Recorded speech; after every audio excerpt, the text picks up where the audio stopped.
Assalamualaikum warahmatullahi wabarakatuh. Perkenalkan, saya Suci Prima Yunika. Saya adalah seorang calon guru penggerak angkatan 9 dari SMA 2 Solo Selatan. Kali ini saya akan mengilustrasikan diri sebagai pelajar merdeka.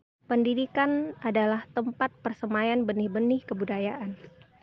Pendidikan bisa membentuk peradaban. Kualitas suatu bangsa tercermin dari mutu pendidikan rakyatnya. Sebagai seorang pendidik, kita dituntut untuk melakukan perubahan. Perubahan dibagi menjadi ketiga bagian. Kodrat keadaan. Untuk melakukan perubahan, kita harus berpedoman pada kodrat keadaan. Selalu bergerak melakukan perubahan sesuai dengan kodrat alam dan zaman.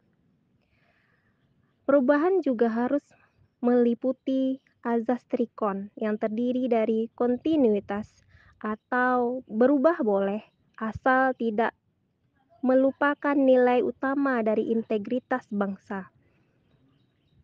Selanjutnya konvergensi atau memanusiakan manusia.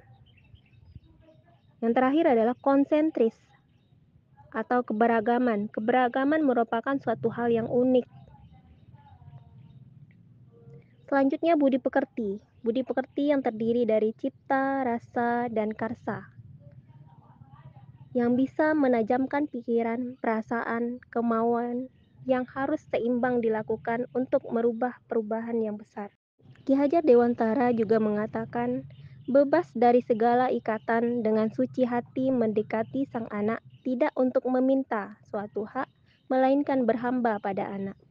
Di sini menekankan bahwa kita sebagai seorang guru atau pendidik harus mengutamakan pembelajaran yang berpusat pada peserta didik. Jika dijabarkan sintesis pemikiran Ki Hajar Dewantara, yang pertama adalah Ingarso Sung Tulodo, Ing Madya Mangun Karsa, Tutwuri Handayani. Jika guru berada di depan, maka dia akan memberi teladan atau contoh. Jika dia berada di posisi tengah, maka dia akan mengarahkan siswanya untuk menciptakan hal-hal baru. Jika dia berada di belakang, maka dia akan memotivasi peserta didik untuk mencapai tujuan pendidikan. Peserta didik harusnya mendapatkan motivasi dari guru untuk selalu bergerak, untuk mendapatkan tujuan pendidikan yang sebenarnya.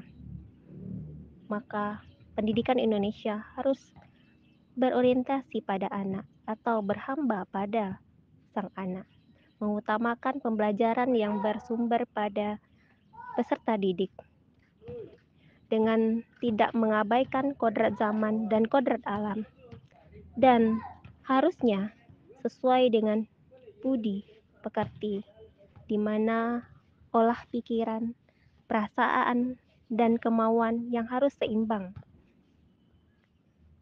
Kita sebagai seorang guru harus menuntun segala kodrat yang ada pada anak agar mereka merasa terasah segala macam keunikan karakter yang ada pada anak bisa tersalurkan menurut apa yang mereka cita-citakan tanpa meninggalkan nilai-nilai kebudayaan bangsa Indonesia.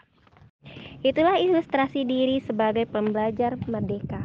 Semoga kita semua dapat memerdekakan peserta didik kita. Terima kasih.